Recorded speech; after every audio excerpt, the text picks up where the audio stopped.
بسم الله الرحمن الرحيم.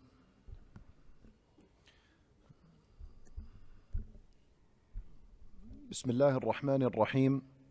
الحمد لله رب العالمين، والصلاة والسلام على رسول الله وعلى آله وصحبه أجمعين. All praise and thanks belongs to Allah subhanahu wa ta'ala, and may the peace and blessing of Allah be upon His servant and final messenger Muhammad sallallahu alayhi wa sallam. As to what follows, my dear respected brothers and sisters in Islam, Assalamu alaikum wa rahmatullahi wa barakatuh. Alhamdulillah for this opportunity that Allah Azza wa Jal has granted us, that we gather in one of the houses of His, the best of places on earth. We ask Allah Azza wa Jal to grant us acceptance. We ask Him subhanahu wa ta'ala to forgive our sins and our shortcomings. My brothers and sisters in Islam, tonight's lecture is titled Fundamentals of Raising a Righteous Family. And today, there are many challenges when raising a righteous family.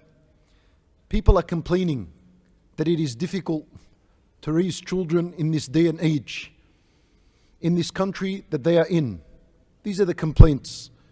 I've now traveled across Australia, and the majority of people that would speak to me after the lecture or before the lecture, a lot of the complaints were about challenges that they are facing while raising their children. Too many fitan.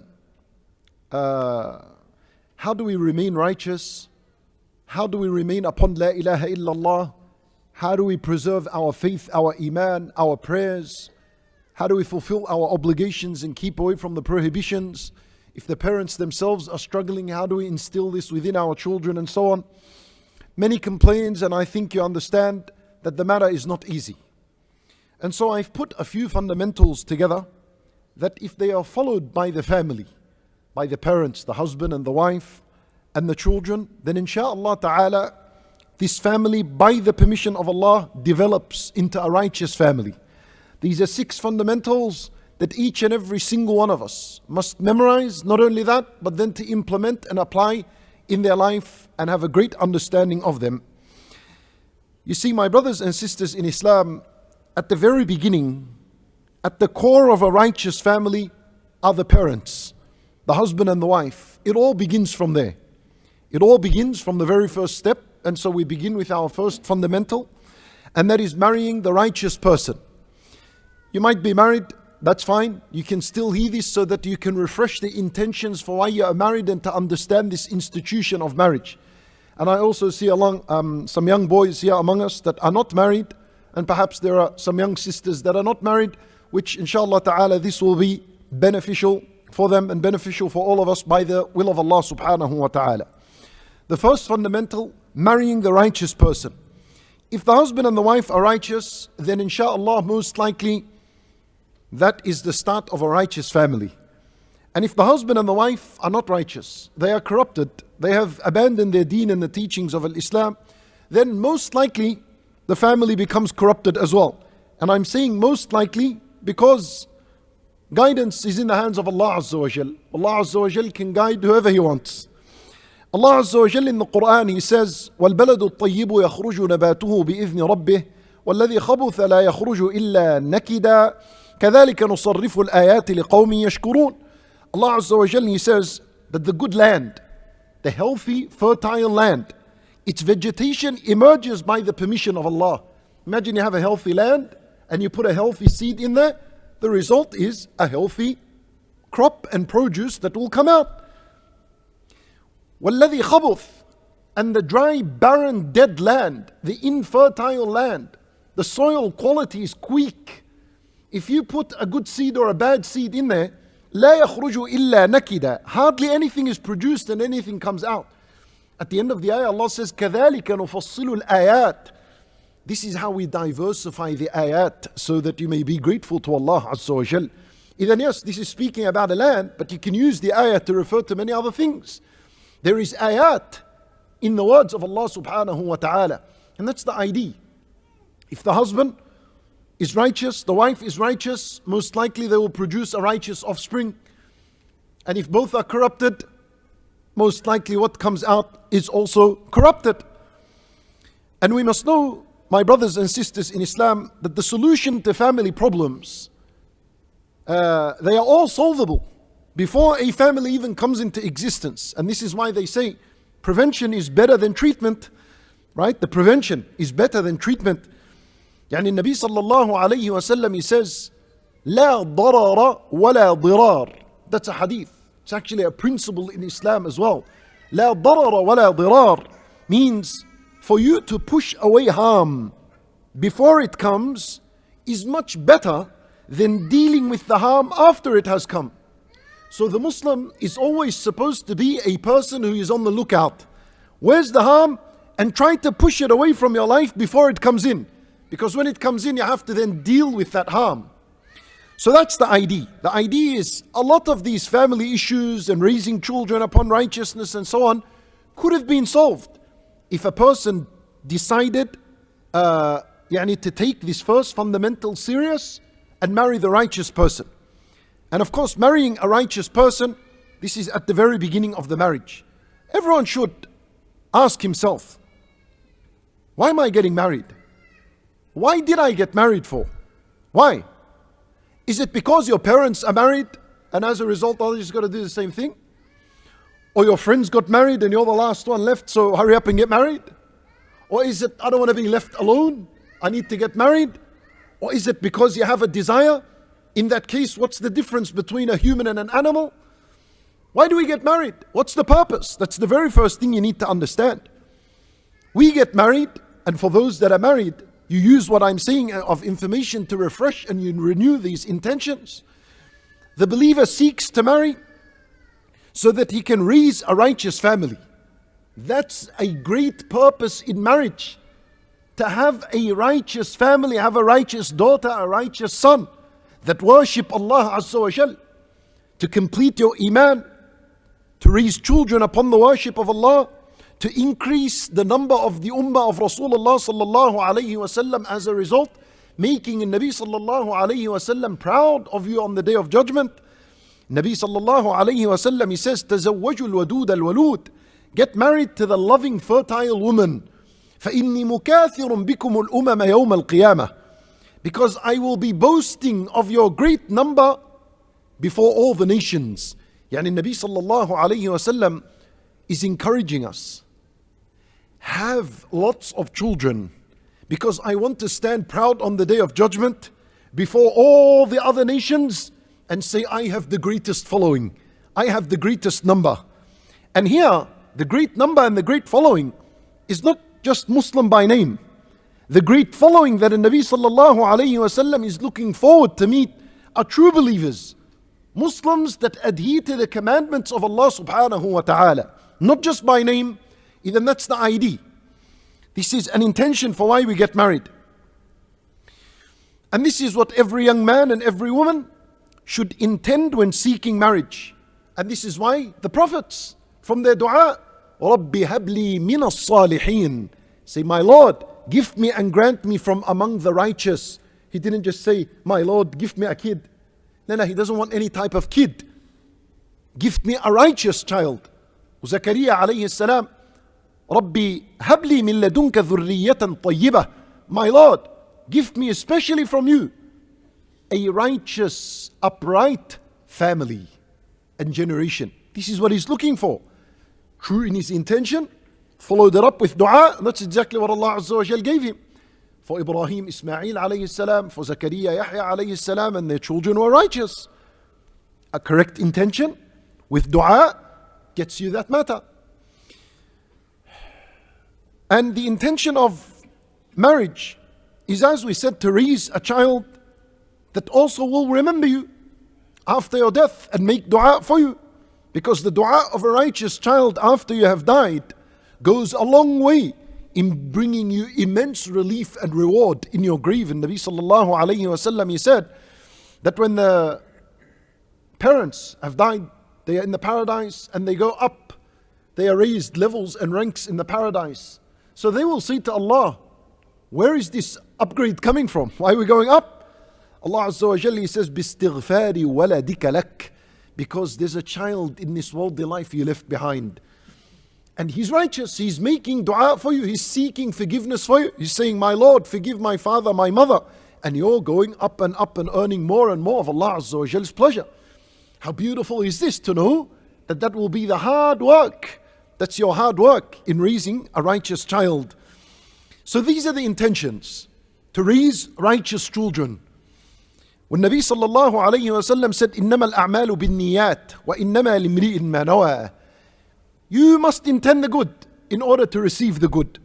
So after these righteous intentions, you must now actively look to marry the one who will help you fulfill this righteous intention. So that's step one. You've corrected your intention. You know why you're getting married. Next step now, start looking actively to find that righteous brother or to find that righteous sister.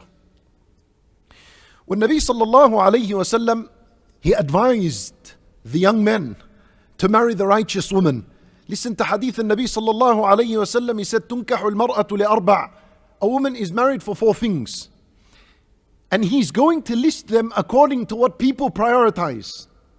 He said, firstly, لِجَمَالِهَا, for her beauty, for her looks. And that's the vast majority of what people do.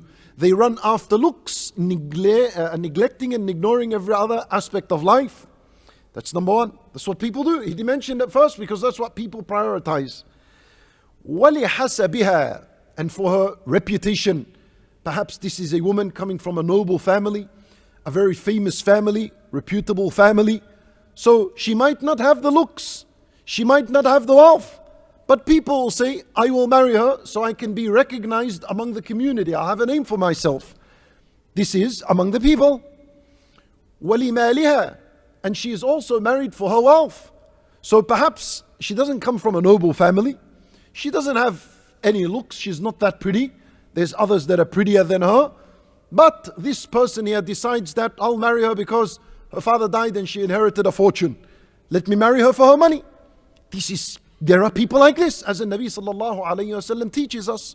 Then the Nabi sallallahu alayhi wa sallam said at the end, وَلِدِينِهَا, and she is married for her religion. He put it at the end because that's where people put it. He said, وَلِدِينِهَا, for her righteousness. Then the Nabi sallallahu alayhi wa sallam, he gave important advice. This is advice coming from An-Nabi sallallahu alayhi wa sallam, the one who carries enormous mercy in his heart towards his ummah. He wants good for you more than your own parents. And he said, فَظْفَرْ بِذَاتِ الدِّينِ تَرِبَتْ يَدَاكَ. He said, فَظْفَرْ, race and rush to the one with religion and deen. He didn't even say فَاخْتَرْ ذَاتَ الدِّينِ or فَتَزَوَّجْ. That would have meant choose the righteous one. Select the righteous woman. He didn't say that. The verb he used, فَظْفَرْ. And al-dhafar, it implies war. Yani grab it before others take it. Hurry up, quick. There is victory, there is success in this. That's the verb فَظْفَرْ. It gives this idea and this attitude of hurry up, run and grab it before people take it, because this is a expensive commodity. Right? That's the idea. فَظْفَرْ بِذَاتِ الدِّينِ تَرِبَتْ يَدَاكَ. And problems exist today among the youth and among a lot of couples because they haven't taken the advice of the Nabi sallallahu alayhi wa sallam seriously. And Allah Azza wa Jal, He even stressed on the importance of marrying the righteous woman. This is Allah's word now in the Quran. Listen how Allah says it. He says, وَلَا أَمَةٌ مُؤْمِنَةٌ خَيْرٌ مِّن مُشْرِكَةٍ وَلَوْ أَعْجَبَتْكُمْ. Allah Azza wa Jal, He says, a believing slave, female slave. A righteous female slave. You know, what is a slave? Most likely she's not pretty. She doesn't have wealth. She doesn't own herself, right? Because she is in the ownership of her master.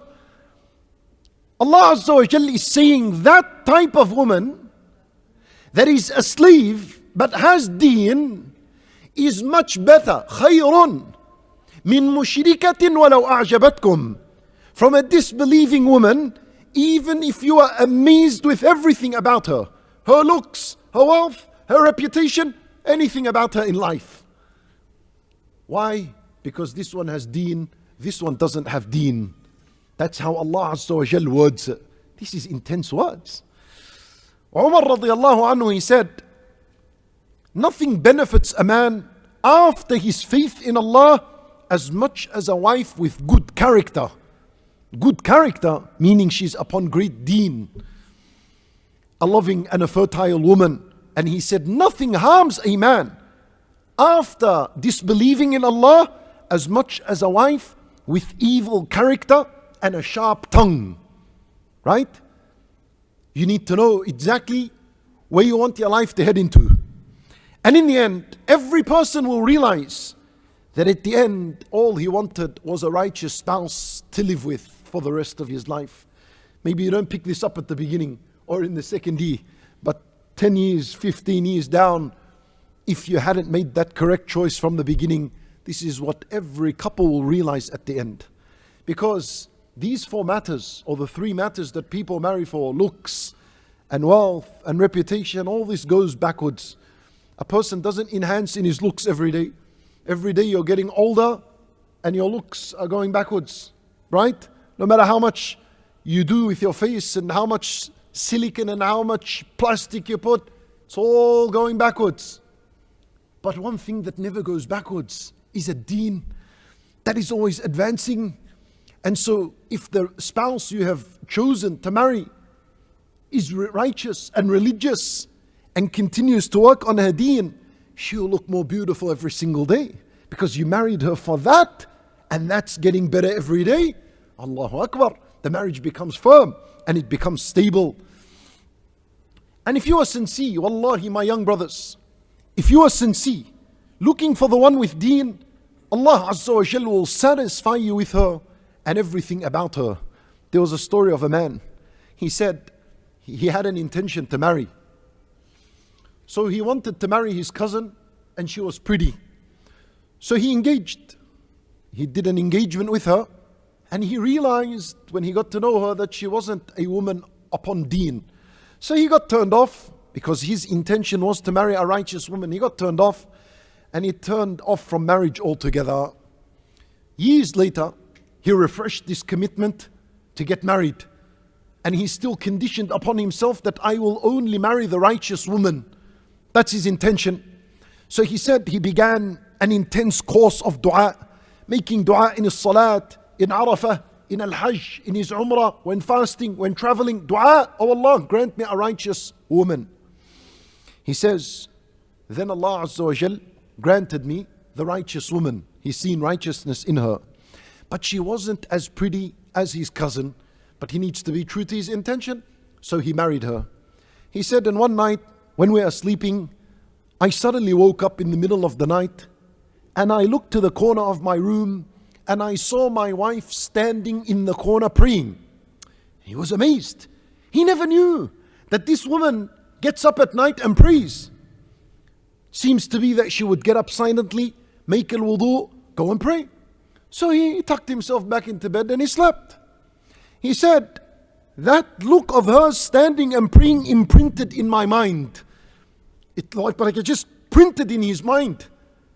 He said, after that incident, every time he would go out and about in his work, marketplace, on the train, wherever he is, every time he said he saw a pretty woman, the image of his wife praying would flash right before his eyes, and he would be disgusted and turned off with anything he saw. Allahu Akbar. Allah Azza wa Jal satisfied him. Why? Because he married with the right intention and now he's satisfied. There are prettier women more than her, but he's just turned off. Where am I going to get someone like this that is standing at night and praying? This is indeed a mother of children. If she is righteous within herself, praying voluntary prayers while he's sleeping, then he has grabbed onto victory, as the Nabi sallallahu alayhi wa sallam said, فَاظْفَرْ بِذَاتِ الدِّينِ. Right. You see, when the Prophet sallallahu alayhi wa sallam said, grab onto the one with deen, then take his advice, because he is more merciful towards you than you are towards your own self. He knows what's good for you. So blindly follow his advice, sallallahu alayhi wa sallam. And this very same talk applies to the young sister when she is also looking for marriage. And this incident here, I narrate it so my young sister can hear it as well. Abu Talha, radiyallahu anhu, he requested Sulaym for marriage. At the time he requested her, he was not a Muslim. So Sulaym, being the righteous woman she was, she said to him, Wallahi ma mithluka ya Aba Talhata yurad. She said to him, Ya Abu Talha, Wallah, someone like you cannot be rejected. You got manners, you're generous, you're good character, you speak good words. وَلَكِنَّكَ رَجُلٌ كَافِرٌ. But you're a disbelieving man. Sorry, I cannot accept your proposal to marry me. وَأَنَا امْرَأَةٌ مُسْلِمَةٌ. I'm a Muslim woman. وَلَا يَحِلُّ لِي أَنْ أَتَزَوَّجَكَ. And it is forbidden for me to marry you. We have this problem, right? Today, in this day and age, a Muslim woman wants to marry a disbelieving man, right? There are now these kind of scenarios and episodes that are coming out. We ask Allah Azza wa Jal to protect us and protect our Deen. It is not allowed for a Muslim woman to marry a kafir, even if he was a Christian or a Jew. Of course, and this is different to the man. A man in Islam is permitted to marry a Christian woman and a Jewish woman. من أهل الكتاب, as Allah Azza wa Jal mentioned in the Quran. But nowadays, Allah Azza wa Jal, of course, has put a condition for this. محصنين ومحصنات غير مسافحات ولا متخذات أخدان. A woman that is still a virgin, is not in any relationship with any man. Imam al-Albani rahimahullah, he said, you will not find this today. The Christian woman and the Jewish woman of today, you will not find among them that have adhered to the conditions of Allah, so forget the whole topic. And don't go after a Christian woman or a Jewish woman. It won't be allowed if she doesn't fulfill those conditions. Anyway, so Sulaym makes it very clear, I cannot marry you. Then she says to him, فَإِن تُسْلِمْ فَذَاكَ مَهْرِي. If you accept Islam, that's going to be my mahr. وَمَا أَسْأَلُكَ غَيْرَهُ. And I don't want anything from you. فَأَسْلَمْ فَكَانَ ذَاكَ مَهْرُهَا. He went and took a deep look into the matter, and he finally accepted Islam, and that was her mahr. She didn't want anything from him. يعني حتى أنس رضي الله عنه, he said, فَمَا سَمِعْتُ بِامْرَأَةٍ قَطُّ كَانَتْ أَكْرَمُ مَهْرًا مِنْ أُمِّ سُلَيْمٍ. He said, I have never come across any woman that had a more noble mahr than the mahr of Sulaym. That this man who approached her in marriage, for him to accept Islam. طيب, this is a righteous woman. Look at this. She loved everything about him. But so long as he's a disbeliever, no deen, I'm not interested. When he accepted Islam, she married him. Later on, she became pregnant and she gave birth to her son. Her son got sick and he died. There's a long story in this. And her husband, Abu Talha, he used to come into the house and ask about her son. How is our son? How is he? How is he? He's sick, until one day he died. Abu Talha came back home. So she covered her son and put him in the corner of the bed and covered him, in the corner of the room and covered him. And he came into the house that night and he said, how is our son Abu Talha? She said, yeah, he's now resting. She meant he's dead, but he didn't understand this. Look how smart this woman was. So he slept with her and he did what husband and wife do that night. And he got up the next morning and she said to him, I want to tell you something. If our neighbor had borrowed something and we went and requested it back from them, do they have any right to be upset? He said, no, it's our property. Why are they going to be upset for? She said to him, then Allah Azza wa Jal has taken what belongs to him. Your son is with Allah Azza wa Jal. Allahu Akbar, look how she broke the news. He was upset. He rushed to Nabi sallallahu alayhi wa sallam and he said, Ya Rasulullah, this is what happened. My son had died, she didn't tell me and I slept with her that night and I can't get over this. So Nabi sallallahu alayhi wa sallam said to Abu Talha, بارك الله لكما في غابركما الليلة. May Allah Azza wa Jal bestow immense blessing upon you and what you did that night. So he got his child, Abdullah, and he had 10 children after that. All of them had mastered the Quran and they were narrators of hadith. Ishaq ibn Abdullah, ibn Abi Talha. He was the teacher of Imam Malik rahimahullah. Ismail ibn Abdullah, Abdullah ibn Abdullah, and 10 of these were his grandkids.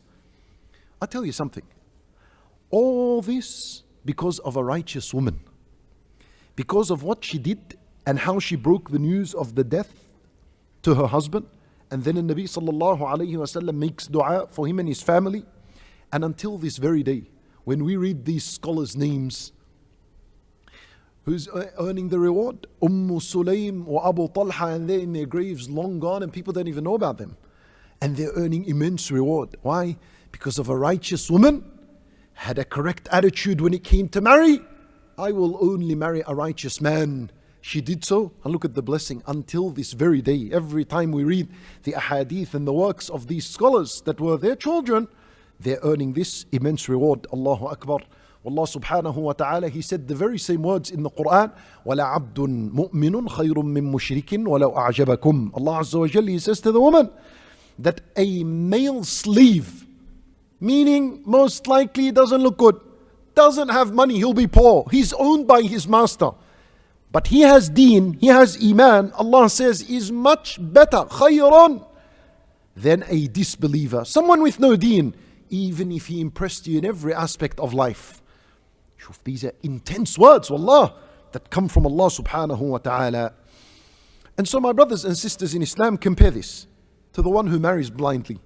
The brother who goes out for looks, doesn't care about a deen and about piety, doesn't take that into consideration.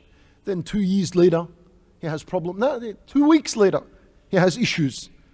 And the sister who doesn't care about a deen and piety and marries, Allah just goes after looks, after wealth, after cars, after whatever he has.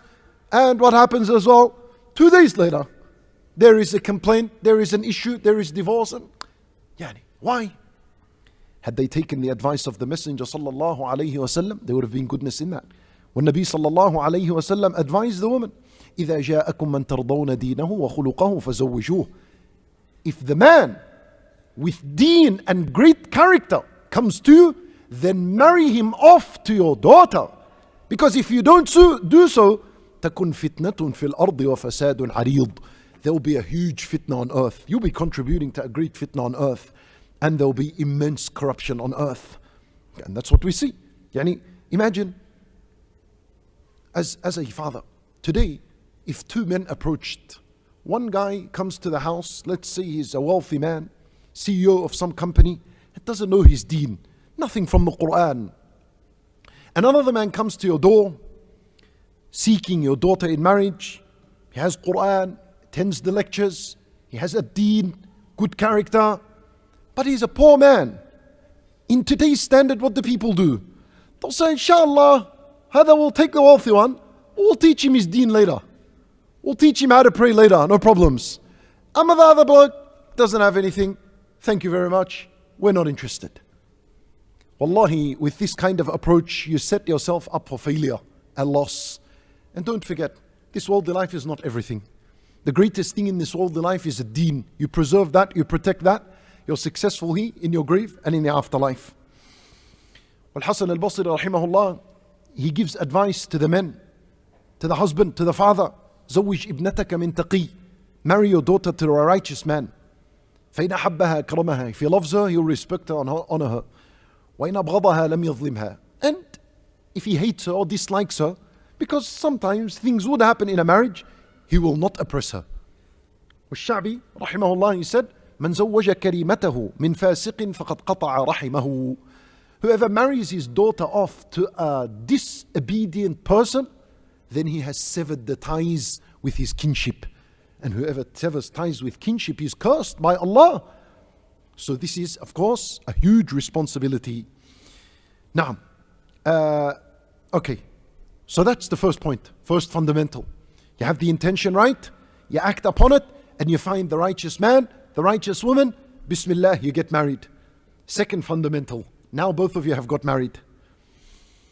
The second greatest fundamental for a righteous family to remain righteous among the most intense of fitan and corruption is to understand al-mas'uliyah, responsibility.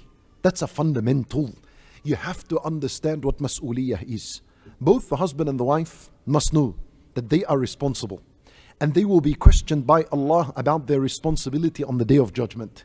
You need to understand the gravity of this. And Nabi sallallahu alayhi wa sallam says, كُلُّكُمْ رَاعٍ وَكُلُّكُمْ مَسْئُولٌ عَنْ رَعِيَّتِهِ. All of you are shepherds, and you will be all questioned about your flock.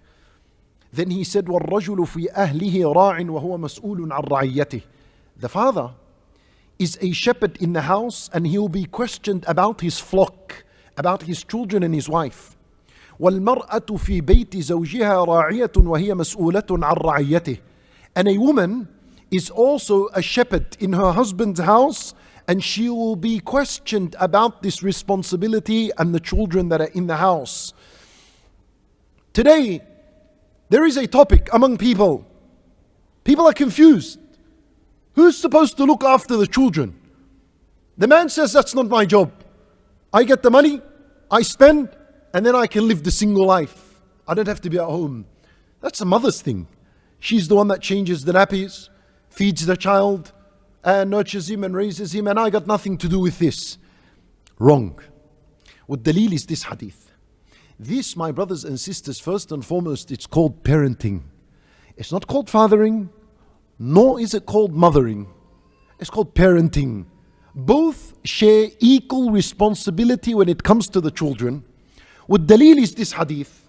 And Nabi sallallahu alayhi wa sallam says, the man will be questioned about his flock, and the woman will be questioned about her flock. What does that mean? Equal responsibility. Yes. Then there are roles that are divided between the husband and the wife. But who is to look after the children? Who are they the responsibility of? Both the father and the mother. Whether they are still married with their children or whether they are divorced. That doesn't change. You divorce your wife, you divorce your husband, that has nothing to do with the children. You don't divorce them, right? Mas'ool. See this word, mas'ool? You are responsible. Today people are excited when this word is given to them. Mas'ool. I became a manager. Mas'ool. Right? Became a manager at the school. Became a manager in the office. And people are generally excited with the word mas'ool. But wallahi, this word mas'ool implies burden and difficulty and a huge responsibility. When Nabi sallallahu alayhi wa sallam, he says, لا تزول قدم عبد يوم القيامة حتى يسأل عن أربعة. Your feet will not move from their place on the Day of Judgment until you're asked about 4 things. And these 4 things are about that concern you, right? Your wealth, where you got it from, your knowledge, what you did with it, your age and your youth. These are what concerns you. Immediately after these 4 questions that concern you, the very first set of questions that are coming are about those who are you responsible for. Your husband, your wife, your children. That's coming straight after the questions that concern you. Mas'ool, it comes from the word sa'ala. Sa'ala means to be questioned. And if you're going to be questioned, that means the questions are going to come from somewhere. They are coming from Allah. Even the matter is huge. It's serious. You need to prepare answers. So you need to fulfill your responsibility to the best of your ability now, so that you stand on the Day of Judgment having said, Alhamdulillah, I gave it my best. But you stand on the Day of Judgment having neglected your responsibility. Wallah, it is going to be a serious stand on that day. When Nabi sallallahu alayhi wa sallam, at the end of that hadith, he emphasized again. He said, أَلَا فَكُلُّكُمْ رَاعٍ وَكُلُّكُمْ مَسْئُولٌ عَنْ رَعِيَّتِهِ. Yani Nabi sallallahu alayhi wa sallam already said, we are responsible. But at the end of the hadith, he emphasized more. He said, you better all know, you are all responsible, and you will be questioned about those underneath you. That's the second fundamental. When you think of responsibility, the first thing you are supposed to be thinking of, the questioning. I'm going to be questioned. Ma'qil ibn Yasar radiyallahu anhu said that the Messenger sallallahu alayhi wa sallam said, ما من عبد يسترعي الله رعية يموت يوم يموت وهو غاش لرعيته إلا حرم الله عليه الجنة. Nabi sallallahu alayhi wa sallam, he says, there is no slave who Allah Azza wa Jal gives him a responsibility, a family, a wife and children, or the woman he gives her husband and children. If he dies the day he dies, and he had neglected his children. غَاشٌ لِرَعِيَّتِهِ. He deceived them. He did not look after them. He did not uphold the responsibility. Then Allah Azza wa Jal deprives him from the paradise. Shuf. Deprives him. He's a Muslim. He died as a believer. What it means is he deprives him from the paradise as being from the first to enter. Yani he's delayed. Allahu Alam how long he's delayed. And that includes both the man and the woman. When Nabi sallallahu alayhi wa sallam said, as in the hadith of Anas radiyallahu anhu, إِنَّ اللَّهَ سَائِلٌ كُلَّ رَاعٍ عَمَّا اسْتَرْعَاهُ. Allah is going to ask and question every shepherd about his flock and that which he was responsible for. أَحَفِظَ أَمْ ضَيَّعَ. Did he uphold and fulfill the responsibility, or did he reject and neglect and ignore? حَتَّى يُسْأَلَ الرَّجُلُ عَنْ أَهْلِ بَيْتِهِ. Then the Nabi sallallahu alayhi wa sallam says, even the man will be questioned about the people he was responsible for within his family, his wife and kids. What are you going to say on that day? Huh? Are you going to say, Wallah, Ana, my wife was a terrible woman, she didn't have deen? Or what's the woman going to say? My husband wasn't supportive enough, he was a terrible man. Didn't the Nabi sallallahu alayhi wa sallam already warn and give advice? Marry the person of a deen? Then you need to play the game from the very beginning right.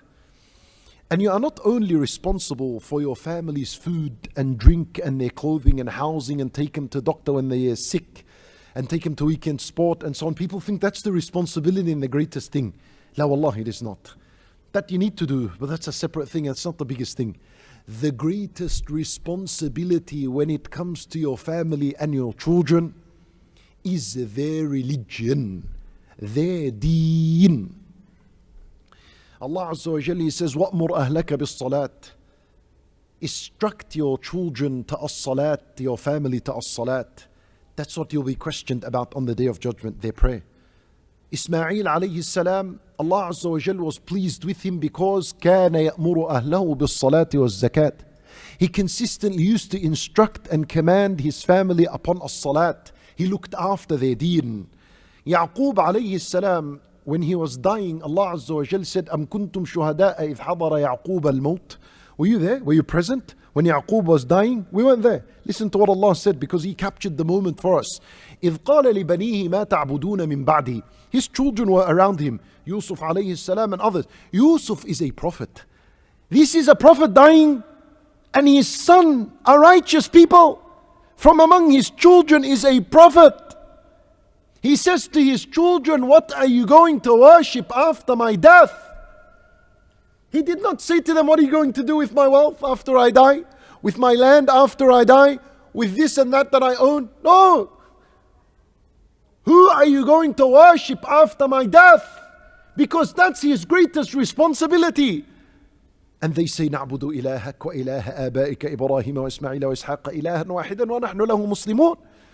In affirmation, we're going to worship Allah and remain submitted to Him. Allahu Akbar. That's what you are responsible for. Luqman alayhi salam, Allah Azza wa Jal mentions his advice to his son in the Quran. It was about لا تشرك بالله. Don't associate partners with Allah. Implement and establish a tawheed in your life. Then he said to him, pray. And then from the many advice at the end, he gives him advice about manners. Uphold good character and manners and ethics. Even the greatest responsibility you have with your children and your family is their deen. When was the last time you gathered your family and you spoke to them about Allah Azza wa Jal and His greatness and His laws? Allah Azza wa Jal in the Quran, He says, يَا أَيُّهَا الَّذِينَ آمَنُوا قُوا أَنفُسَكُمْ وَأَهْلِيكُمْ نَارًا.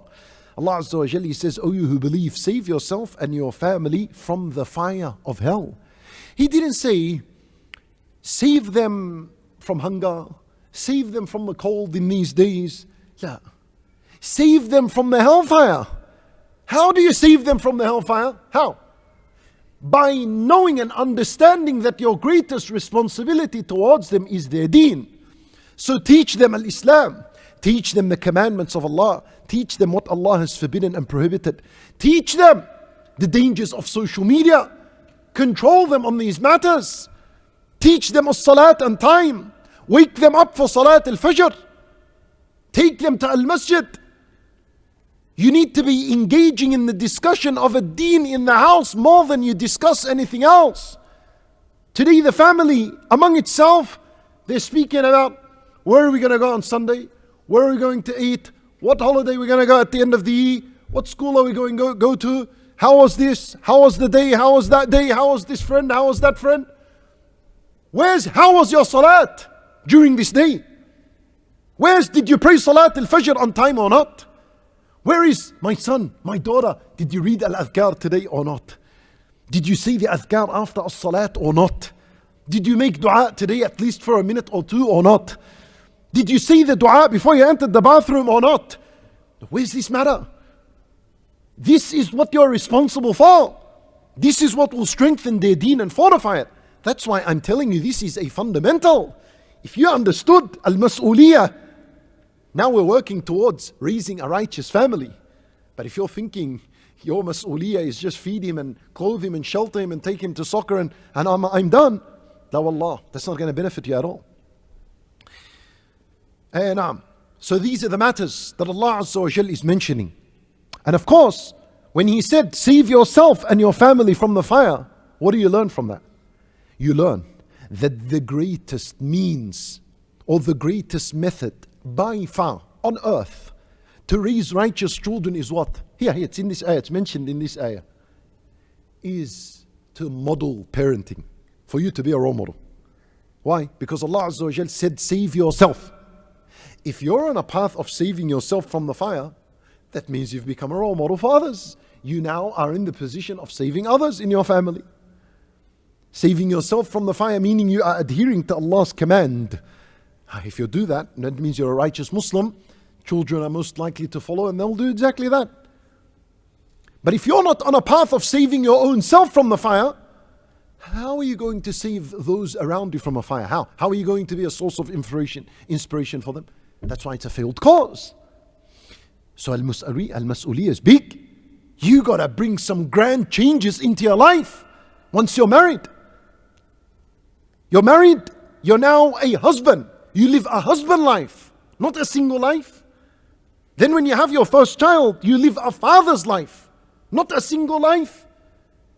People are excelling and they're moving forward in their titles. He was once single, then he becomes a married man, then he becomes a father, then he becomes a grandfather, and he's still there, a level 1, still that single life. Doesn't work. That's not al-mas'uliyah. You haven't understood your mas'uliyah correctly. Things have to dramatically change. You got to quickly adopt to your new title and move along in that manner. Now, there are responsibilities. There are things you have to leave out. Sorry, I cannot attend. I need to go and attend with my children. I need to be with them. I need to look after their deen. I need to teach them more. This is something very important. Now, Allah, I tell you something. Your greatest responsibility is the deen of your children. Teach them. A woman, your daughters, teach them al-hijab. I tell you something, a story.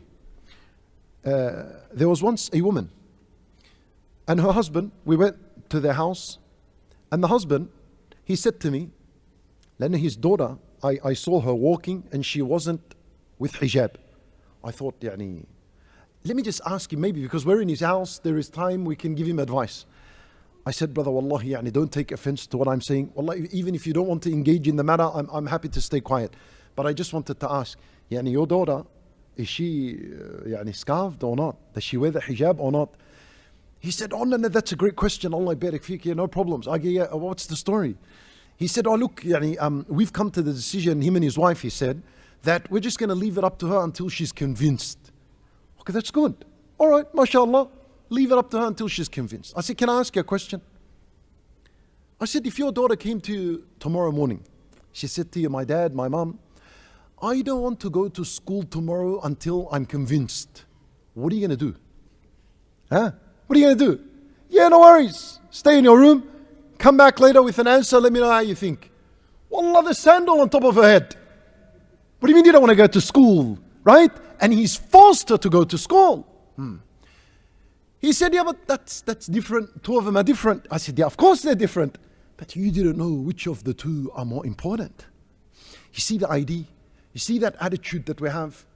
that attitude is supposed to be for a deen more than anything else. Why would you want to force your daughter to go to school? Isn't that traumatizing and whatever it is they say when we do the very same thing concerning a deen and the Islamic teachings? And why? Either Shaitan has tricked us and fooled us and made us think that these are the important things and these are the less important things. وَلَا حَوْلَ وَلَا قُوَّةَ إِلَّا بِاللَّهِ. Wallahi, my brothers and sisters in Islam. Yani shuf, if your child got sick, you have a responsibility, of course, pick him up, take him to the doctor, get him the medicine or whatever it is. No problems, do that. But what happens, yani, if the child got sick physically, what's the greatest thing that's going to happen? He's going to die. He's going to die. It's going to be a source of purification for you, elevation for you, hasanat, bi'idhnillah, no problems, and we're all dying anyway. But if the child's spiritual matters have died, his heart has died,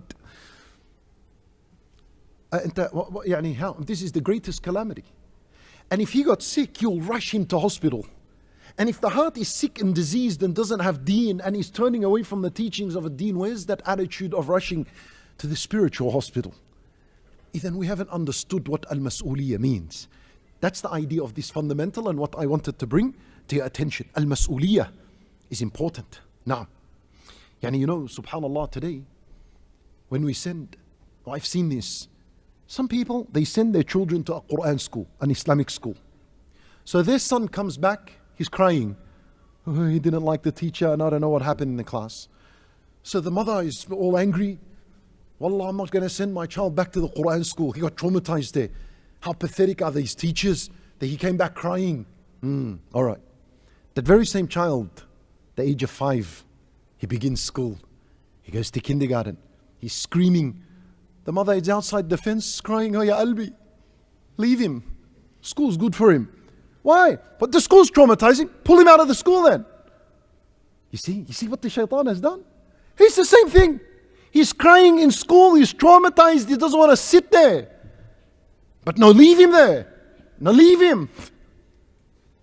He goes to the Quran school, he came back crying. Nah, khalas, quit, exit. Can't believe teacher has made him hate his deen. Or spiritual abuse and whatever it is. It's natural for a child to be disconnected, right? And the teacher sometimes, he has to press hard.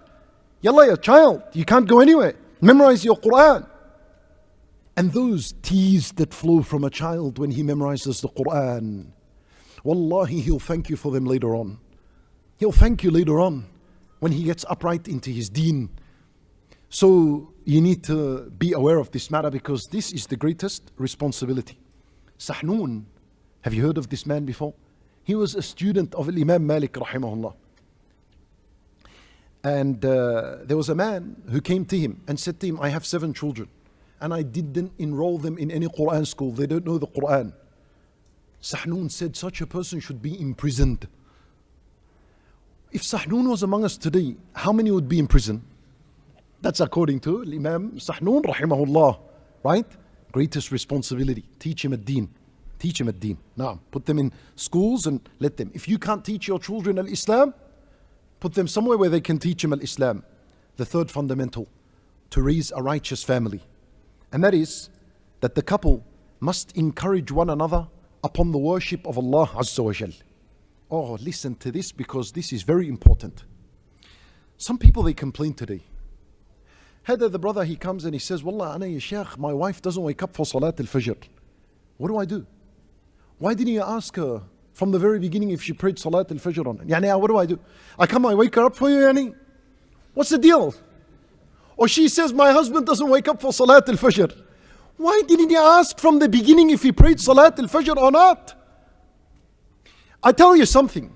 From the greatest fundamentals to raising a righteous family, the husband and the wife must encourage one another upon the worship of Allah throughout the day and the night.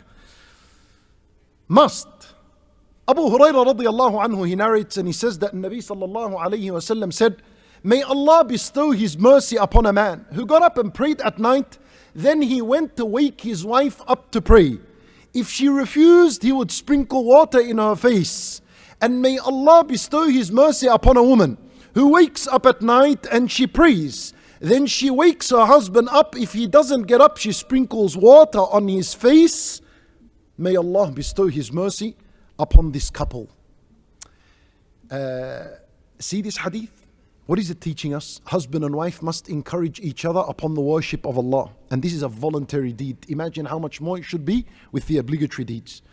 Abu Sa'id al-Khudri radiallahu anhu, he narrates, Nabi sallallahu alayhi wa sallam said, إِذَا أَيْقَظَ الرَّجُلُ أَهْلَهُ مِنَ اللَّيْلِ فَصَلَّيَا أَوْ صَلَّى رَكْعَتَيْنِ جَمِيعًا كُتِبَا فِي الذَّاكِرِينَ وَالذَّاكِرَاتِ. Nabi sallallahu alayhi wa sallam says, if a man was to wake his wife up at night and they prayed 2 rak'at together, 5 minutes, they will be recorded that night from those who remember Allah in abundance. Once again, the hadith is teaching us that husband and wife must encourage each other upon the worship of Allah. And these are not just prophetic hadith. This is exactly what Nabi sallallahu alaihi wasallam did. Come zoom into his house and see. Nabi sallallahu alayhi wasallam would pray the night. فَإِذَا أَوْتَرْ, when he is about to pray al-witr, you know what he would do? He would shake the foot of his wife Aisha and he would say, قُومِي فَأَوْتِرِي يَا عَائِشَةِ. Get up, Aisha, and pray al-witr. Once again, husband and wife encouraging one another upon the worship of Allah. Ali radiallahu anhu, he mentions that the Nabi sallallahu alayhi wasallam entered upon my apartment. Ali is married to the daughter of the Nabi sallallahu alayhi wasallam, Fatima. Once again, the father now is going to be encouraging his daughter to worship. Ali says the Nabi sallallahu alayhi wasallam entered upon us while me and Fatima were sleeping. So he said to us, get up to salat. Then he went back to his house and Nabi sallallahu alayhi wasallam and he prayed a long prayer. فَلَمْ يَسْمَعْ لَنَا حِسًّا, and he didn't hear any movement of ours. Meaning what happened? They went back to sleep. So when Nabi sallallahu alayhi wasallam went back into their room and he said to them, قُومَا فَصَلِّيَا, get up and pray. So Ali radiallahu anhu, he got up, he said, I sat وَأَعْرِكُ عَيْنَيْ, he was rubbing his eyes. And he said, إِنَّ وَاللَّهِ مَا نُصَلِّي إِلَّا مَا كَتَبَ اللَّهُ لَنَا وَإِنَّمَا هِيَ أَنفُسُنَا بِيَدِ اللَّهِ فَإِنْ شَاءَ أَنْ يَبْعَثَهَا بَعَثَهَا. شوف the excuse he put. He said, Wallah, ya Rasulullah, we only pray what Allah has decreed for us to pray. And our souls are in the hands of Allah Azza wa Jalla. And if Allah willed, we'll get up and we'll pray. Nabi sallallahu alayhi wa sallam began to slap his thigh and saying, إِلَّا مَا كَتَبَ اللَّهُ لَنَا. Is this your excuse? Only what Allah has written for us. وَكَانَ الْإِنسَانُ أَكْثَرَ شَيْءٍ جَدَلًا. The human being argues too much, and he left sallallahu alayhi wa sallam. Once again, the Nabi sallallahu alayhi wa sallam recommending and encouraging his family to the worship. And Nabi sallallahu alayhi wa sallam comes to his daughter Aisha. He says to her, مَا يَمْنَعُكِ أَن تَسْمَعِ مَا أُوصِيكِ بِهِ. What prevents you, my daughter, from listening and implementing the advice I want to give you? So he says to her, say every morning and every evening, يا حي يا قيوم برحمتك أستغيث أصلح لي شأني كله ولا تكلني إلى نفسي طرفة عين. And he taught her a dhikr, a dua to make every morning and every evening. Who? The greatest of man giving advice to the greatest of women, Fatima radiallahu anha. Once again, father and daughter encouraging one another upon the worship of Allah. Nabi sallallahu alayhi wa sallam teaches Al-Hasan, his grandson, dua al-qunut. You know dua al-qunut? In your witr, when you're praying, Allahumma hadina fi man hadayt wa afina fi man afayt wa tawallana fi man tawallayt. Who narrated that? Al-Hasan, and he was 8 years old at the time. He says, my grandfather, Nabi sallallahu alayhi wa sallam, taught me dua al-qunut, and this is it. Once again, the Nabi sallallahu alayhi wa sallam encouraging his family upon the worship of Allah. Al-Rabi' bint Muawwidh, he says, what does he say? He says that the Nabi sallallahu alayhi wa sallam on the day of Ashura, he'll send out to the people that today is Ashura fast. So the people of the town, they will go to their children and they'll ensure they are fasting, they'll encourage them. If the children begin to experience hunger and start crying, they'll round up the children and they'll take them away to Al-Masjid. They'll make for them toys from wool and they'll distract them with that until Al-Maghrib. Then they'll break their fast, encouraging their children upon the worship. Some might say that's torture. How can you let a child fast? That's spiritual abuse. You shouldn't do that. Okay, I'll give you something. If you went to the doctor and the doctor said, Wallahi, your 7 or 8-year-old son needs to do a blood test. So he has to fast the entire night and not eat or drink anything. No problems. Now, it's not traumatizing, this one. Don't eat, don't drink, close the fridge, make sure it doesn't have anything, because there's a blood test coming tomorrow. So the idea is, of course the children can fast, but if you had the same approach towards fasting, you would have understood. You would have understood what's more important. Now, we're not saying if a young child, 6, 7 years old, can't fast long hours. Of course, you don't enforce this matter upon them. But if a child is 8, 9, 10 years old, this is a good day and an age in where the child can fast. Yes, he'll feel hungry, so what? Even adults feel hungry as well when they fast. Trains his system upon the worship of Allah Azza wa Jalla and so on. Now, okay, so that's the idea. The fourth fundamental that I want to bring to your attention, very important. Well, we've got 3 more, we'll finish them quickly inshallah. But this one, I'll take some time on it. Very important. Wallahi, I would have put this 4th one as number 1, but I'm moving in order. That's why it comes where it comes now. The 4th, listen to it very carefully. In order to raise a righteous family, al-mu'amalatu bihusn al-khuluq. There has to be great character from the husband and from the wife. Good manners, outstanding manners. If manners don't exist in a marriage, we're setting ourselves up for corruption and failure. Abu Hurairah radiallahu anhu said, خيركم خيركم لأهله وأنا خيركم لأهلي. The best of you are the best to their family, and I am the best to my family. Umar radiallahu anhu, he said, the foundation of a man is his intellect, and the honor of a man in his deen. And manhood is in character. Manhood is in character according to Umar radiallahu anhu. I'll take the definition of manhood from Umar as opposed to what the West has brought it out to be. Manhood is character. That's what it is. Look at the impeccable character in the house of the Nabi sallallahu alayhi wasallam. Khadija radiallahu anha, she says, when the Nabi sallallahu alayhi wasallam was given wahi, and this is the very first time اقرأ باسم ربك الذي خلق was revealed, Nabi sallallahu alayhi wasallam was terrified. And he said to her, Ya Khadija, I fear for myself. She didn't say to him, Wallah, sorry, it's not my problem. You deal with your own issue. No. Emotionally, he was disturbed and so on. She was there. She said to him, no. Allah will never humiliate you. Because you look after the poor, after the needy. You entertain your guests. You look after the destitute and so on. She mentioned his good qualities and good character. Why? Because that's a reflection of her good character as well.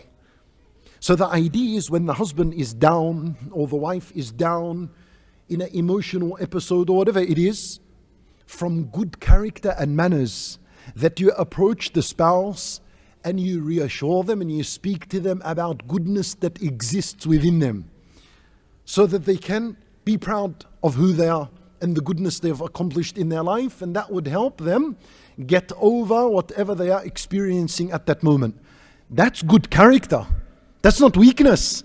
That's good character. And that will take the marriage a long way for it to be righteous and firm. I give you the story of Abu Zara and Zara, and perhaps this is the first time you've heard it. Listen to this. And this is in Sahih al-Bukhari. Aisha radiallahu anha, she says 11 women gathered around the Kaaba, and they had made a commitment that they're going to sit together and discuss about their husbands. So 11 women are sitting in a circle, Allahu Akbar, and they're going to talk about their husbands to Aisha. Good, bad, bad. They're not holding back anything. The narration is in Sahih al-Bukhari. It's a long one.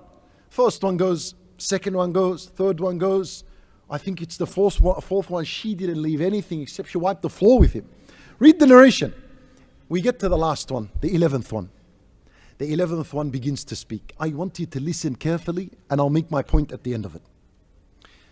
She said, زوجي أبو زرع وما أبو زرع. She said, my husband is Abu Zara. And what a man Abu Zara is. Let me tell you about him. أناس من حلي أذني. He filled up my ears with gold. He adorned my ear. he spent on her gold and jewelry as much as she wanted and more.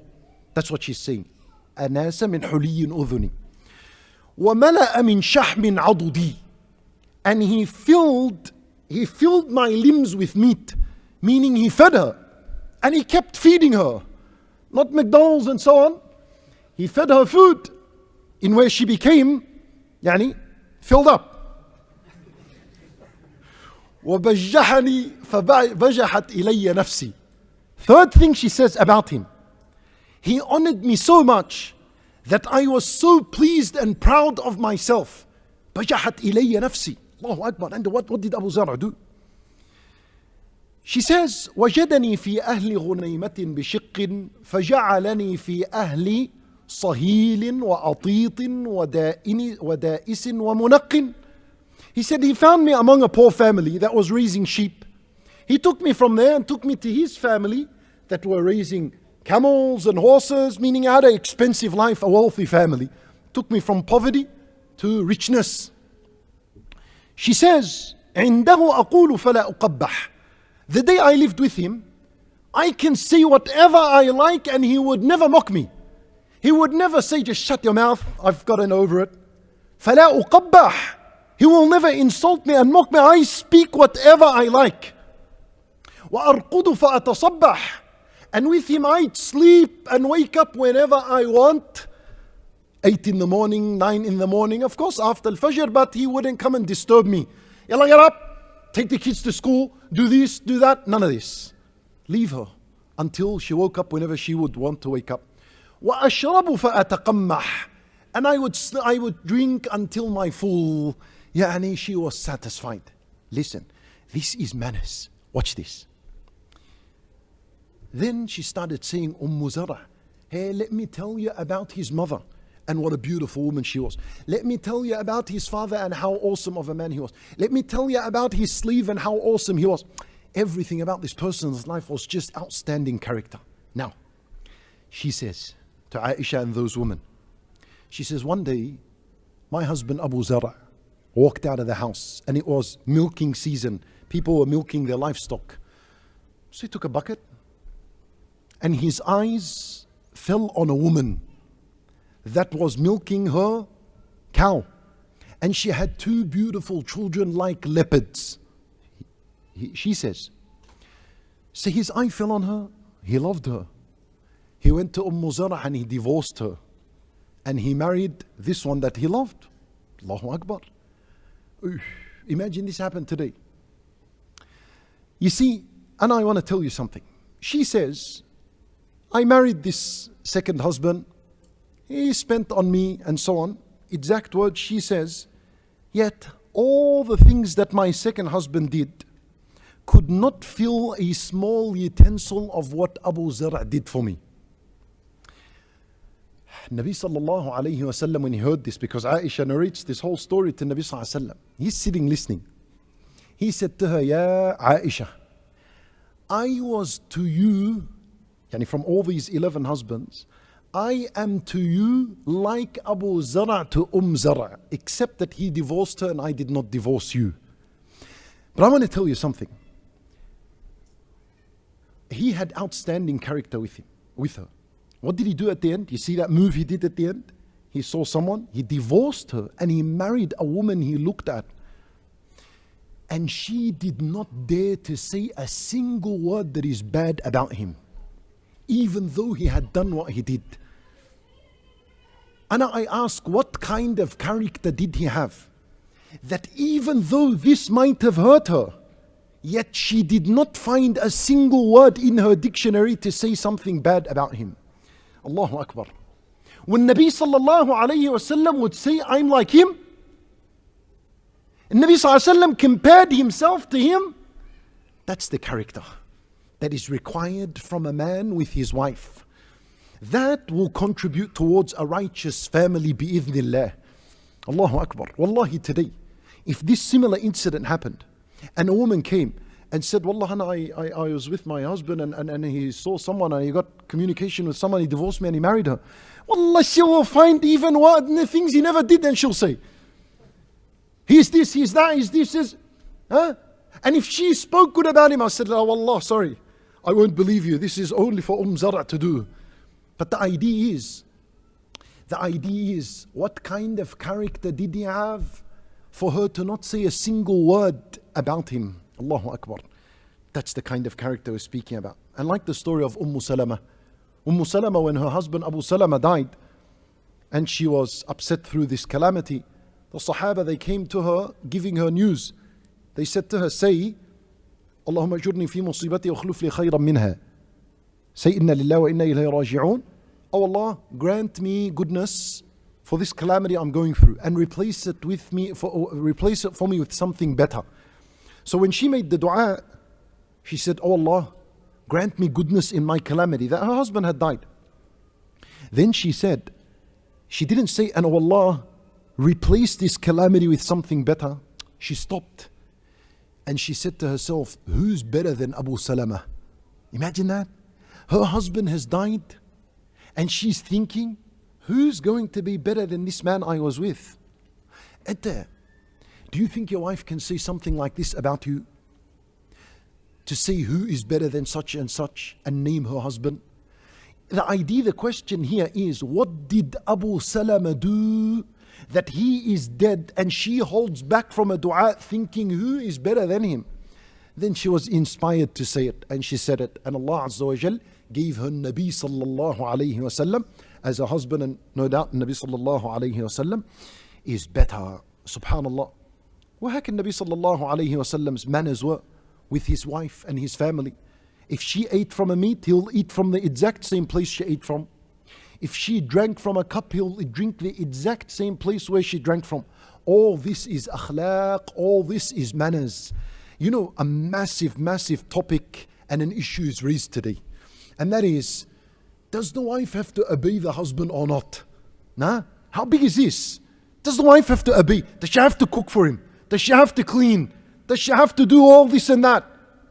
And you find the man is standing and Allah, she's not obeying me. Of course, the wife has to obey her husband. There is no doubt. That's in the Quran. Qanitat, Allah says. But I tell you something. You see this entire discussion around the globe, wallahi, it would have been cut and it would have never been brought to light if a man was upon outstanding character. I don't have doubt that if a man had impeccable character, similar to Abu Zara, a wife would happily serve him. And she wouldn't have an issue. She would not have an ounce of issue. But we've made the situation more complicated. So as a result, a woman would come to the defense and say, I didn't have to obey you in this and in that and in that. And the situation intensifies from there. The Nabi sallallahu alayhi wa sallam would be coming back from a travel. He would say to the companions, go ahead of me, go all of you. And then he would race with his wife, Aisha radiyallahu anha. Good character, right? Which we learn from this narration that it's allowed for women to play public sport, but she needs to make sure that it's not in the eyes of men or in the presence of men. Because today it's different. A woman would go out and play public sport, but it's in the presence of non-mahram men and the cameras are out and so on. That is haram. That is not allowed. It is not allowed. The woman awrah, especially when she's playing sport, there is intense awrah in this. Imagine, as-sa'i, when going between as-safa and marwa and there's the green line in where you have to run. That's a worship. People are in a ibadah, in the house of Allah, in Mecca. There is no fitna and no desire that it's killed. Even then the woman is not allowed to jog among the men. This should teach us that a woman avoids public sporting when there is men around. But if there's no men around, go and play whatever you like in public. Well, that's what Nabi sallallahu alaihi wasallam did with Aisha. He's racing her after he has made sure all the men had gone. Good character. When Nabi sallallahu alaihi wasallam is a busy man, but he would find time for his family. And he was like this with all his children and all his wives. And I share with you a narration. Nabi sallallahu alayhi wasallam, he says that in the paradise there is a marketplace. The people, the believers, will come to it every Friday. And there is a wind and a breeze that comes from the north. And the wind that blows on the face of the believers in the paradise will illuminate and brighten their faces and make them look much more beautiful. And this happens every Friday. So when these men go back to their wives in their homes, the woman would say to them, لَقَدْ ازْدَدْتُمْ حُسْنًا وَجَمَالًا. The woman would greet her husband by saying, you have become a lot more prettier. You look beautiful. And then the men would say to their wives, Wallahi wa antum laqad izdattum husnan wa jamala. Wallah, you also have increased in prettiness and beauty. You see this thing of husband and wife saying to each other, you look beautiful, you look pretty. That's how the people of the paradise will be talking to each other, husband and wife. These are words of the people of the paradise. So if you want to adapt a quality of the people of the paradise, that's one of them. To look at your wife and to say to her, you are beautiful. And for the wife to look at the husband and to say to him, you look beautiful today. These little words will go a long way in enhancing a relationship and raising it upon righteous foundations. Wallah. Wallahi. There's nothing rude and there's nothing embarrassing and there's nothing shy in these matters. Right? And I tell you, emotional stinginess is far worse than financial stinginess. When you don't have a good word to say in the house towards each other, that's emotional stinginess. And that is way worse than financial stinginess. Be emotionally generous, just like you are financially generous. A meal is cooked, say a good word. That's good manners, and you are rewarded for it. You finish from eating, it takes 5 to 10 seconds to take the plate and put it in the sink. That's good manners. And that will go a long way in enhancing the relationship and establishing righteousness among the family. The children see that, they learn manners, they learn etiquette, they learn character, they hear you speak to your wife like that, they hear the wife speaking to the husband. What do you think these children are going to develop into? As opposed to a husband and wife that can't stand each other in the house. You will reap that which you sow. Now, finally, khalas. There's only 5 and 6, but I'll mention them just a word. Number 5, al-wafa, to know what the husband's rights are, and what the wife, and for her to know what her husband's rights are. And I direct your attention to a book. It's called The Rights of the Spouses, for Sheikh Sulaiman al-Ruhaili. It's an excellent book, about 72 pages, and it has within there in detail what are the rights of the husband, what are the rights of the wife. As Muslims, we should know what our rights are. And if you know your rights and you implement them, and the wife knows her rights and implements them towards her husband, then we are contributing towards righteousness within the family. And finally, and the 6th one is to stay close to the masjid and to your Islamic center, to have a strong relationship with al-masjid and to be a part of the Muslim community. لأن النبي صلى الله عليه وسلم, he says, إن الشيطان ذئب. He said the devil is like a wolf to man. ذئب الإنسان. He's like a wolf to man. You know what does a wolf do? When it sees the lonely sheep, it'll go and it'll snatch it. And that's exactly what the shaitan does for a person who has isolated himself from the community and from the masjid. He will go and he'll grab him and attack him more than anyone else. So it is very incumbent upon each and every single family to stay close to al-masjid, to Islamic lectures, to Islamic centers, and to learn their deen and to show their faces among the Muslims and the brotherhood more often. And that will contribute towards raising a righteous family. Now, and in the end, a person should know, you do your best. These are fundamentals. You do it to the best of your ability. If children come out not righteous, then قَدَّرَ اللَّهُ وَمَا شَاءَ فَعَلْ. There's no need to blame yourself. There are prophets like Nuh alayhi salam. A child of his died a disbeliever. We can't say that Nuh was a bad father. In fact, Nuh is a role model when it comes to parenting. But قَدَّرَ اللَّهُ مَا شَاءَ فَعَلْ. There are situations that things that are not in your hand. That's a test from Allah Azza wa Jal, testing you about some matter. We don't know. There's wisdom in that. So not to lose hope, right? Because al-adab, discipline, when children are disciplined, that comes from Allah. Don't ever think that you're the one that made them who they are. If they are righteous, al-adabu adabullah wal khayru khayrullah, as Imam Malik rahimahullah says, all goodness belongs to Allah Azza wa Jal. and make dua for your children especially. Ask Allah Azza wa Jal to protect them and to preserve them and to save them. At the end, my brothers and sisters in Islam, we ask Allah Azza wa Jal to preserve us all. We ask Allah Azza wa Jal to preserve our marriages and our families. We ask Allah Azza wa Jal to grant us goodness in our marriages and in our families.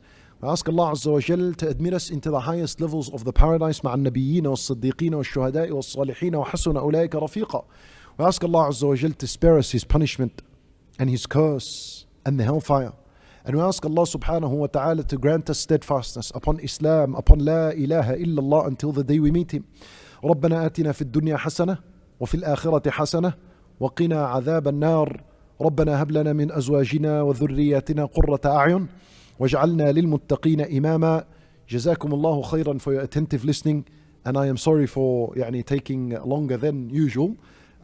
Perhaps you can forgive me.